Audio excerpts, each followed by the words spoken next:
Sunday night பார்த்தீங்கன்னா, தம்பி வர்றதுக்கு தேவேஷ் டோர்னமெண்ட் முடிச்சுட்டு வர்றதுக்கு 10 மணி ஆகும்னு சொல்லிட்டாங்க. அவங்க அப்பா கொஞ்சம் முன்னாடியே வந்து போயிட்டாரு. பார்த்தீங்கன்னா 10:45க்கு தான் வந்து பஸ்ஸே வந்திருக்கு. எல்லாரும் இறங்கிட்டாங்களாம். தேவேஷ் மட்டும் காணோம் அப்படின்னு சொல்லி வெயிட் பண்ணிட்டே இருந்தாரு. ஏன்னா நேத்துலருந்து அவன் சரியா என்கிட்ட பேசவே இல்ல. அவன்கிட்ட ஒரு குட்டி ஃபோன் இருக்கும். அத அவன் வேண்டான்னு சொல்லிட்டு விட்டுட்டு போயிட்டான்.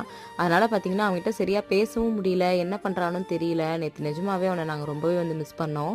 அதுக்கப்புறமா பார்த்தீங்கன்னா, ஒரு சர்டிஃபிகேட் மட்டும் கையில எடுத்துட்டு வந்திருந்தான் போல இருக்கு. அவங்க அப்பா முன்னாடியே கேட்டிருக்காரு ஃபோன்ல ஒரு தடவ பேசும்போது, "என்னடா எப்படிடா பண்ணேன்னு?" சொல்லிட்டு. எப்போ சிலம்பம் காம்படிஷன் போனாலும் பிரைஸ் வின் பண்ண உடனே எங்களுக்கு வந்து இன்ஃபார்ம் பண்ணுவான். ஆனா பார்த்தீங்கன்னா, நேத்து ஃபுல் டே எங்களுக்கு காலே வரல. மேபி அவன் சரியா பண்ணல போல. அதனால தான் கால் பண்ணலன்னு நெனச்சுட்டு, நாங்களும் வந்து அப்படியே விட்டுட்டோம். அதுக்கப்புறமா பார்த்தீங்கன்னா, அவன் ரொம்ப டயர்டா வந்திருந்தான். அதனால அவருமே எதுவும் கேட்கல. வீட்டுக்கு வந்து அவன் படுத்தது மட்டும் தான் தெரியும். அப்படியே வந்து தூங்கிட்டான். அவ்ளோ டயர்டா இருந்தான். தேவேஷ் பிரைஸ் வாங்குனானா இல்லையா அப்படின்றத கண்டிப்பா அடுத்த வீடியோல உங்ககிட்ட ஷேர் பண்ணிக்கிறேன். Thank you.